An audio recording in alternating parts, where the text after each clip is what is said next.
میرا آپ سے یہ سوال ہے کہ جو 20 جنوری کی کیا حقیقت ہے جو آپ عذاب کے بارے میں بتا رہے ہیں، تو اس کی کیا حقیقت ہے کہ 20 جنوری کو یعنی کہ عذاب آئے گا؟ تو اس کے بارے میں میرا آپ سے ذرا سوال ہے، تو پلیز اس کا ذرا۔ اچھا، ہمیں تو ان باتوں کا نہیں پتہ، آپ کو بھی پتہ ہے اللہ تعالیٰ آپ کو بھی خواب دکھاتا رہتا ہے، اور آج کے دور میں کوئی وحی تو آتی نہیں ہے، سچا خواب ہی ہے، تو اتنی بات ہوتی ہے جو اللہ تعالیٰ بتاتا ہے وہ ہم بیان کر دیتے ہیں، آگے اللہ تعالیٰ بہتر جانتا ہے۔ جہاں تک 20 جنوری کی بات ہے، ہمارے دو تین ساتھیوں کو 20 تاریخ آئی ہے، کافی عرصے سے آ رہی ہے کہ 20 کو نواز شریف کا جو معاملہ ہے نا، نواز شریف کے مرنے سے جو افراتفری پیدا ہوگی وہ 20 تاریخ کو ہوگی، 20 کا عدد انہوں نے دیکھا۔ تو ہمیں نہیں پتا تھا اب یہ سال ہے یا مہینہ ہے یا تاریخ ہے، کیا ہے، مہینہ تو خیر 20 ہو نہیں سکتا، مہینہ 12 تک ہوتا ہے، تو ہمیں پتہ نہیں تھا۔ پھر وہ کسی اور کو آیا کہ جنوری میں ہوگا یہ معاملہ، جنوری میں ہوگا، کافی پہلے کا 2018 کا کہیں سے کسی کو خواب تھا، تو یہ توصیف بھائی کو ملا، تو انہوں نے تو وہ ایک میچنگ سی انہوں نے کرنے کی کوشش کی نا کہ 20 جنوری بنتا ہے۔ تو اب ہمیں یہ نہیں پتا کہ 20 جنوری 2024 ہونا ہے کیا ہونا ہے، لیکن 20 جنوری کی ڈیٹ انہوں نے کہی، تو پھر اللہ تعالیٰ نے یہ عبداللہ کو کنفرم بھی کی خواب میں کہ وہ 20 جنوری نہیں بلکہ 20 جنوری سے پہلے ہی ہو جاتا ہے وہ معاملہ۔ لیکن اب قاسم بھائی کو بھی اللہ تعالیٰ دکھا چکا ہے کہ جنوری میں اللہ تعالیٰ کا عذاب آئے گا، ایسا ہی ہے، مہلت ختم ہو گئی ہے، اور جنوری کا ہی انہوں نے نہیں، وہ خواب میں ہی شاید اس کی تعبیر بھی بتاتے ہیں، وہ تعبیر خواب کے اندر ہی ہے، ہاں، وہ جنوری جو ہے نا، جنوری کا اب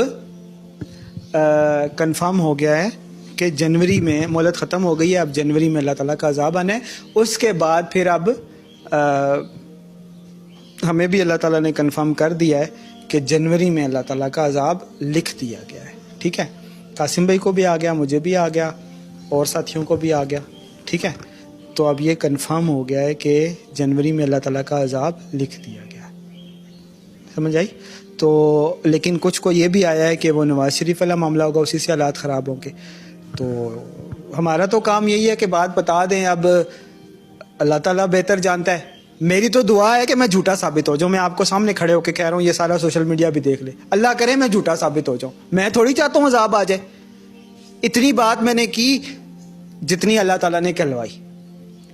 میں تو اللہ تعالیٰ سے دعا کرتا ہوں، یا اللہ تو عذاب کو ٹال دے، میں جھوٹا ہی صحیح، میرے جھوٹے سچے ہونے سے کیا ہوتا ہے، میری کون سا، میں آدمی ہوں، نہ گھر میں عزت ہے نہ باہر، تو سوشل میڈیا پہ ویسے ہی نہیں ہے،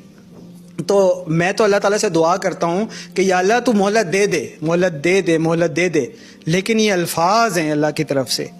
کہ جنوری میں اللہ کا عذاب لکھ دیا گیا، اتنی بات ہے، آگے اللہ جانے اس کے کام جانے، لیکن آگے سننے والے بھی نا، وہ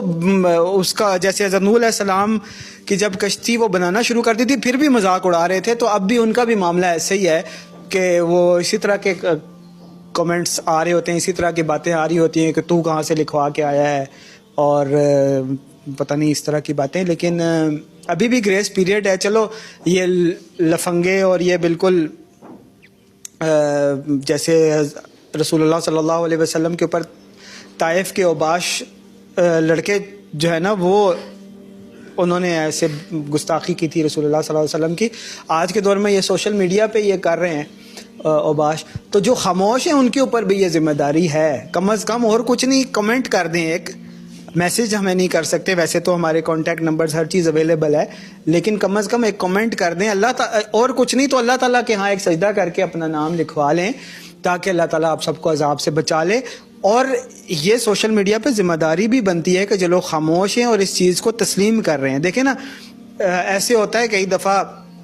کہ وہ کئی لاکھ میں لاکھوں لوگوں نے ایک ویڈیو کو دیکھا ہوتا ہے، تو اس کے اوپر چند ہزار کمنٹس ہوتے ہیں جن میں سے اکثر گالیاں، گالم گلوچ برا ہوتا ہے، تو اس کا مطلب ہے کہ وہ چند ہزار لوگوں نے گالیاں والیاں دی ہیں، تو باقی اتنے لاکھ لوگ خاموش بھی تو رہے ہیں نا، جو ہمیں نظر ہی نہیں آ رہے، نہ ہماری ان سے بات ہو رہی ہے، نہ ویڈیو دیکھنے والے کمنٹ پڑھنے والے کو وہ نظر آ رہے ہیں، تو وہ خاموش لوگوں سے بھی میں کہتا ہوں، ان میں سے جتنے ہیں، لاکھ میں سے کچھ ہزار تو ہوں گے نا، لاکھوں میں سے، کہ جو اس چیز کو حق تسلیم کر رہے ہیں، اللہ تعالیٰ سے دعا کی ہوگی، استخارہ کیا ہوگا. آپ سے میں یہ کہتا ہوں کہ آپ اپنا حصہ کسی نہ کسی طرح ڈالنا شروع کر دیں. سوشل میڈیا پہ ایک شیئر کی صورت میں ڈالنا شروع کر دیں، ایک کمنٹ کی صورت میں ڈالنا شروع کر دیں. اور جو لوگ ادھر پنڈی اسلام آباد نیئر بائی ایریاز میں ہیں، وہ سب ادھر جمعے والے دن اس لیکچر میں شامل بھی ہوا کریں. اور جو لاہور اور اس کے آس پاس کے لوگ ہیں، وہ قاسم بھائی کے ماہانہ اجتماع میں جایا کریں. اور جمعے کے حوالے سے سن لیں، یہ جو لوگ نہیں آ رہے نا، جو لوگ ہمارے ساتھی یہاں آتے ہیں لیکن پھر مس بھی کر جاتے ہیں، ہم پہلے بتا چکے ہیں، ایک دفعہ پھر دیکھ لیں کہ اس وقت تمام مولوی جو ہیں جنہوں نے ابھی تک امام مہدی کو تسلیم نہیں کیا، رسول اللہ صلی اللہ علیہ وسلم کا حکم جھٹلانے کی وجہ سے کافر ہو چکے ہیں. ان کے پیچھے نماز بھی نہیں ہوتی، جمعہ بھی نہیں ہوتا، لیکن ابھی بھی زمام کار اللہ تعالیٰ نے ہماری اسٹیبلشمنٹ اور گورنمنٹ کے ہاتھ میں دی ہوئی ہے، تو ان کی اطاعت ہم سب کے اوپر لازم ہے. لہٰذا جمعہ صرف سرکاری مسجد میں پڑھا جائے گا، لیکن واز ان کا بھی ویلڈ نہیں ہے. جمعہ تو ان کے پیچھے پڑھا جائے گا، نماز ان کی ہوگی، لیکن واز ان کا ویلڈ نہیں ہے، کیونکہ وہ امام مہدی کے انکار کر رہے ہیں، وہ حق کی طرف نہیں بلا رہے. ابھی بھی وہ آپ کو انہی سیاستدانوں اور گورنمنٹ اور اسٹیبلشمنٹ کی پوجا اور سسٹم کی پوجا کی طرف بلا رہے ہیں. لہٰذا یہ جو لیکچر ہے نا، اس کو لازم سمجھیں. اللہ کا شکر ادا کریں کہ اللہ تعالیٰ نے